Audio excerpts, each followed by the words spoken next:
E vamos para o pré-jogo de Palmeiras e Cerro Porteño, segunda rodada da fase de grupos da Libertadores, valendo a liderança. Mas dentro dessa situação, que poderia ser algo muito vantajoso e estimulatório para o time do Palmeiras e sua torcida, o Palmeiras não empolga. O Palmeiras tem mais pontos de interrogações do que exclamações para si e para sua torcida, o que é muito preocupante para o decorrer e o desenrolar da temporada.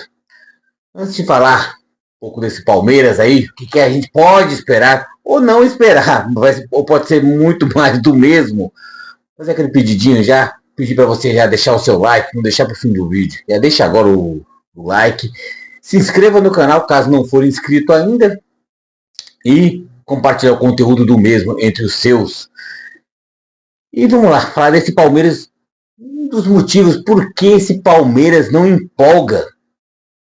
Já é notório para todos, o Palmeiras é um time estagnado. Palmeiras 2025 e também um pouco também de 2024 parou no tempo. Parou no tempo na forma de evoluir, jogar o jogo adversário para adversário. Isso era uma das coisas que o Abel melhor sabia fazer com o time do Palmeiras. Mudava as escalações, as formações devidamente com o adversário que o Palmeiras iria enfrentar. Já está um bom tempo que Abel Ferreira quebra a cabeça tentando achar o seu Palmeiras ideal, mas longe de ser o Palmeiras ideal, muito mais para o torcedor. Mas o que o Palmeiras encontra é dificuldades. Na visão de Abel, eu já tinha citado, a busca incessante de novos jogadores que foram contratados, né? Isso a Abel não pode reclamar. Houveram-se contratações, mas na mão deles, muitos jogadores que eram tidos como bons jogadores não estão rendendo. E já não é de agora. Já a parte final do ano passado, a forma que o Palmeiras se arrastou no final do ano passado para tentar tirar o título do Botafogo do Brasileirão, não conseguiu. Teve também a parte da eliminação em Libertadores pro próprio Botafogo, o Palmeiras eliminado. Tanto no Campeonato Brasileiro, o Palmeiras perdeu o título do Botafogo, em Libertadores foi eliminado pelo Botafogo, em Copa do Brasil, bem precocemente, eliminado pelo Flamengo. Começa 2025. Palmeiras uma dificuldade extrema de somar pontos no Paulistão. Palmeiras quase eliminado. Na última rodada, o Palmeiras sacramenta e consegue. Aí o Palmeiras embala. Passa por São Bernardo, passa por São Paulo. Chega na final. E é o que todo mundo viu. O palmeirense viu e não acreditou que seus olhos viram. Porque um Palmeiras parado, modorrento, estagnado. Acho que essa é uma das palavras que mais traduzem o Palmeiras em 2025. Um Palmeiras estagnado. Será que já bateu no teto? Essa é uma das perguntas que o palmeirense faz. Será que Abel Ferreira não consegue mais tirar desse time do Palmeiras algo de bom?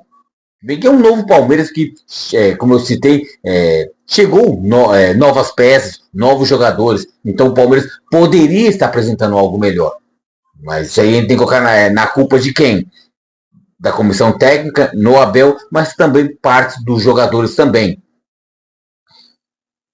Citando o exemplo do que foi as finais com o Corinthians, que para mim foi altamente traumatizante, porque o Palmeiras vinha com um time melhor que o Corinthians, a situação melhor que a do Corinthians, no sentido de tudo que cercava o Palmeiras estava melhor. Era chegar e fazer o título acontecer contra um Corinthians cambaleante.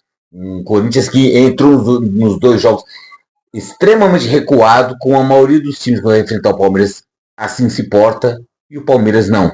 O Palmeiras não se mostrou nem minimamente ofensivo. Isso que me causou muito, mas muito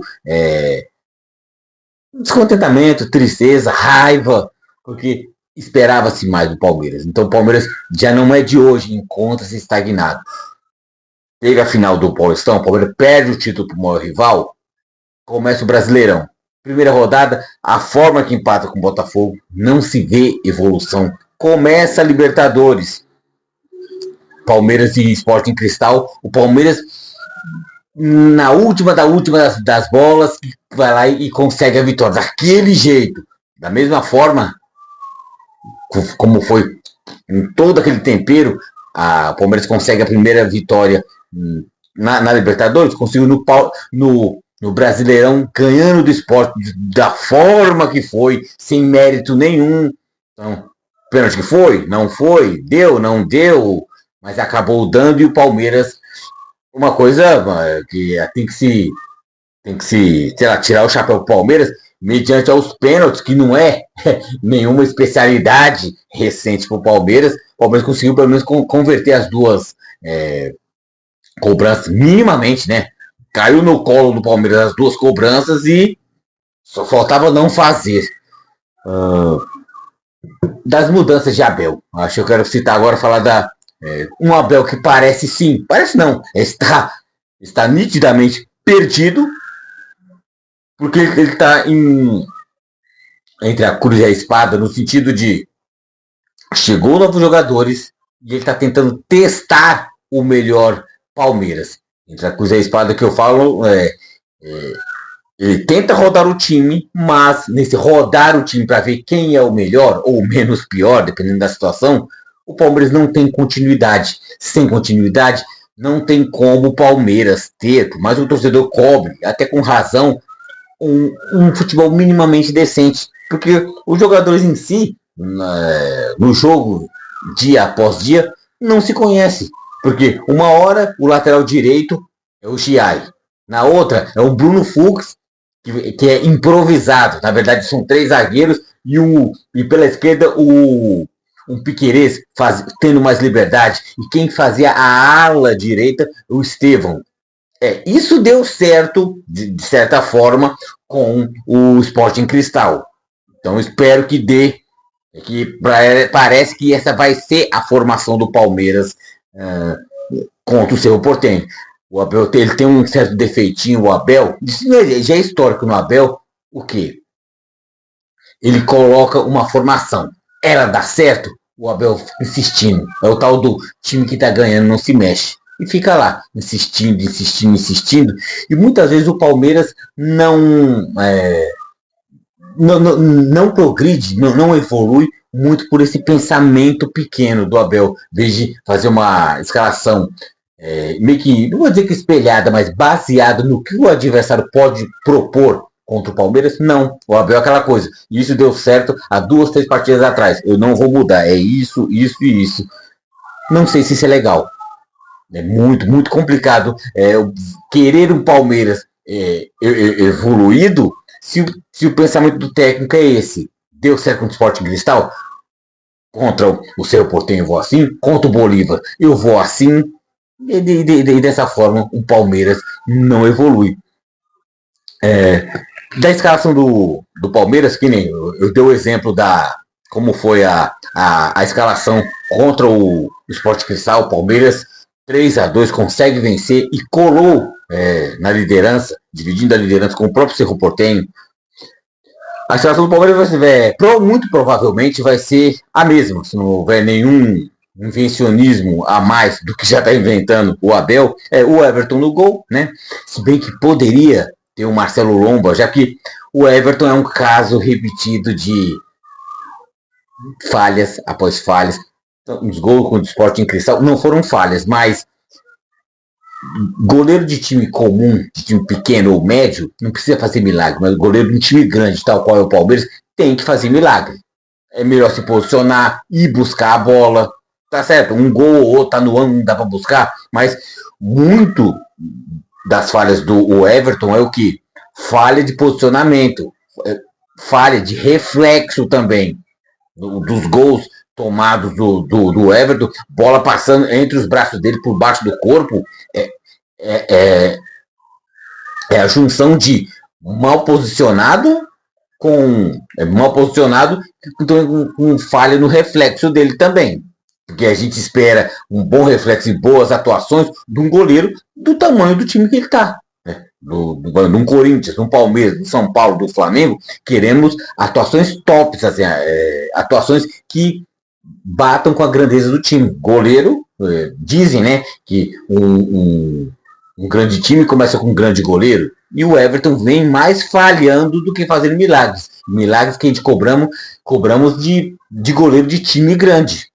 Tal qual, sei lá, um Rafael no São Paulo, vira e mexe, faz com o São Paulo, um Hugo Souza, antes de se machucar, fazendo pelo Corinthians, um Rossi fazendo pelo Flamengo. Então, queremos que um Everton, espero que faça, né? Atuações de acordo com a grandeza do Palmeiras.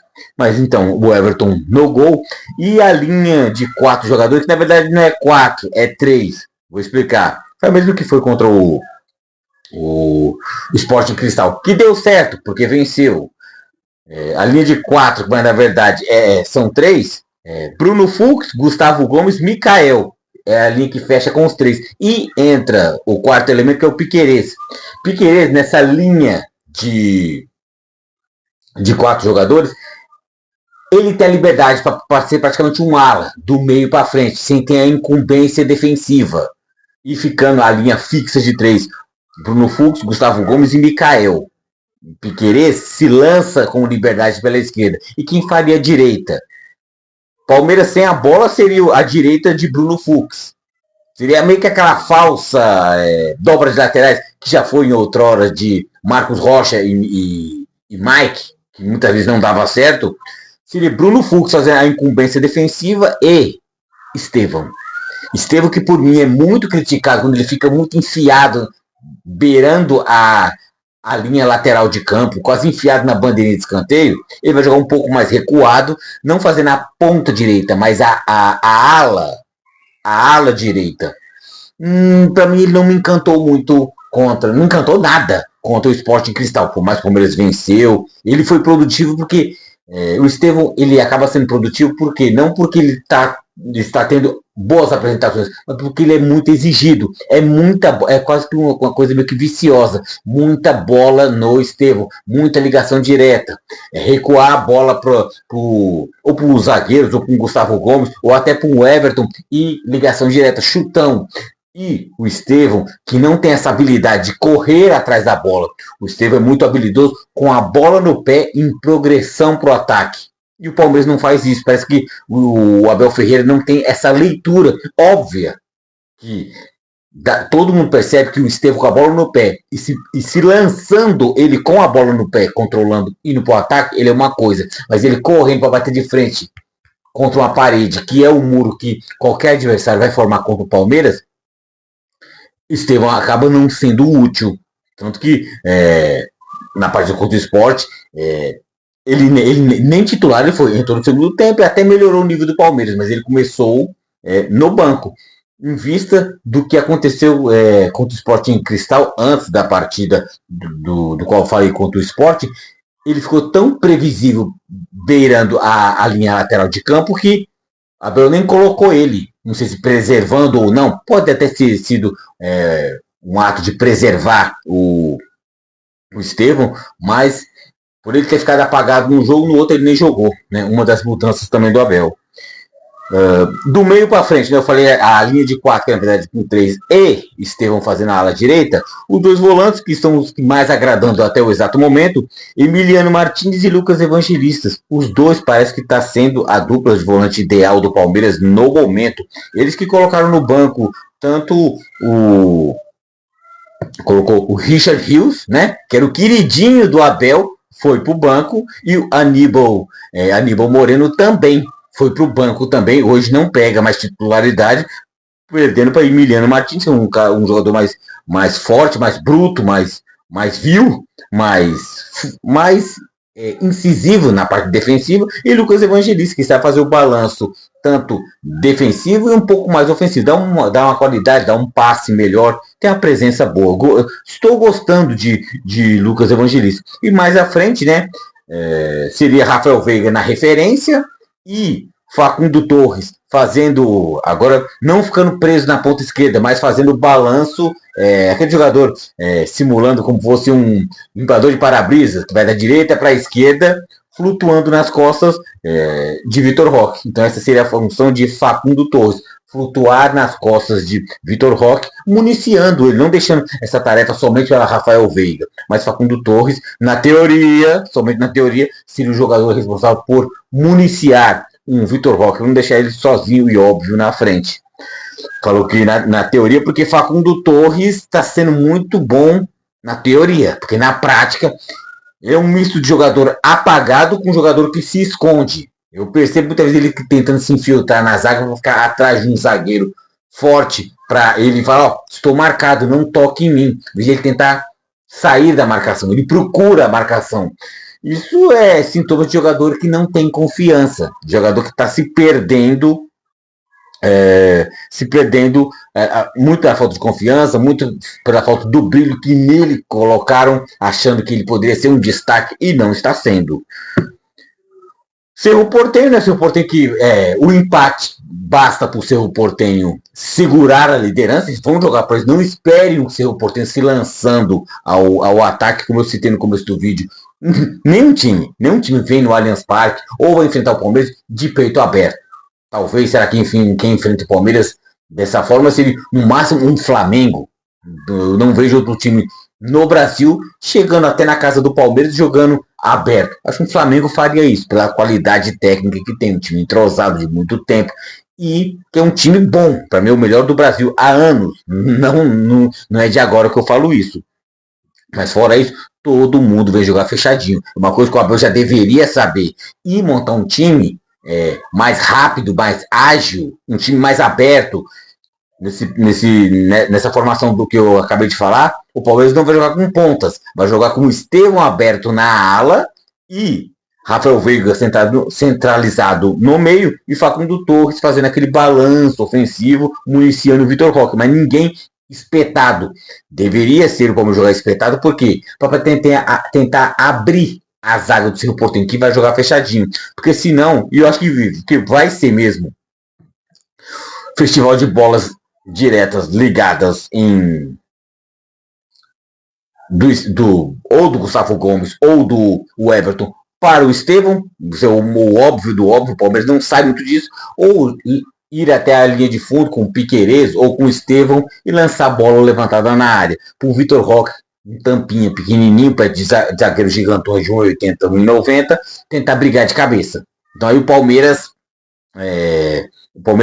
perde para si mesmo, porque entra no mundo da obviedade, o Palmeiras se torna previsível e estagnado. O Palmeiras é muito óbvio e não se inova, não sai do mesmo. Parece que entra na mesmice e fica confortável. Então isso me causa preocupação, não contra um Cerro Porteño, que é um adversário mais frágil, mas se o Palmeiras vai nessa toada, de ser mais do mesmo, quando pegar um Botafogo, como é que vai ser? Quando pegar um Internacional, como é que vai ser? Um River Plate?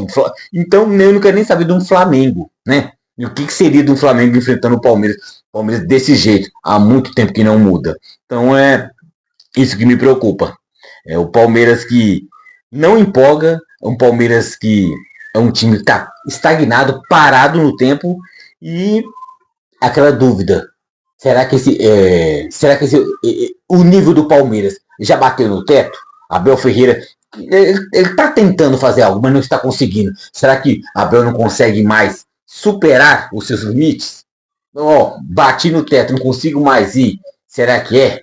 Ou já seria um Abel já um pouco meio borocochô, um pouco meio low profile, olhando para baixo, porque, segundo ele já disse, que final de 2025, encerrando essa leva do contrato, ele não renovaria e já iria embora, ficaria um tempo parado para poder arejar as ideias. Não sei, se ele está com esse pensamento, aquela coisa, por que não sai agora? É óbvio, a resposta é óbvia, não quer abrir mão da sua multinha, né? Então, eu amo o Palmeiras até a multa me fazer presente, né? Então, é difícil, amores, dinheiros à parte. Mas é isso, né? Então, por mim, por meu lado torcedor, eu tenho muita esperança que o Palmeiras vença.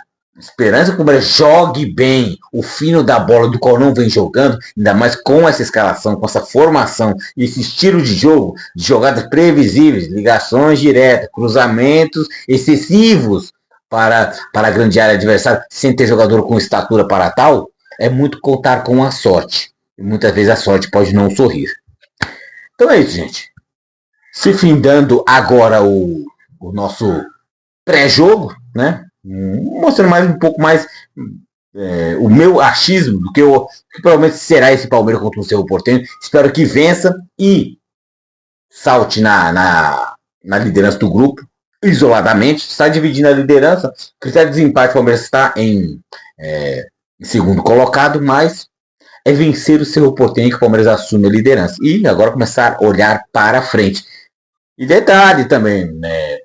Vai ter jogo nessa quarta-feira, o Palmeiras e o Cerro Porteño. Sábado já tem em Barueri, Palmeiras e Corinthians. O clássico. Será que vai ser a vingança da perda do título paulista? Não vai, porque é jogo de pontos corridos, começo de campeonato, não vai estar valendo taça. Se o Corinthians perder e falar, perdemos quando poderíamos perder, né? Quando valeu taça, o Corinthians não perdeu. E errado o corintiano não vai estar. Né? Errado foi o Palmeiras em não ter vencido um Corinthians cambaleante, um Corinthians recém-eliminado de pré-Libertadores, e o Palmeiras conseguiu perder o título. Então é isso, né? Reforçando, deixa o seu like. Se caso não deixou lá quando eu pedi para você no início do vídeo, deixa o like, se inscreva se caso não for inscrito no canal Lealdade em Padrão e compartilhe entre os seus o conteúdo do nosso canal. Então vamos, Palmeiras. De palpite, vou jogar um aqui, vai. 2-0 Palmeiras, né? Palmeiras, fácil não vai ser, mas os gols vão fluir, né? Vamos lá, uma bolinha safada, uma falha da zaga adversária e que o Palmeiras faça os gols necessários para poder sair líder, vencedor do jogo e líder do seu grupo na Taça Libertadores da América.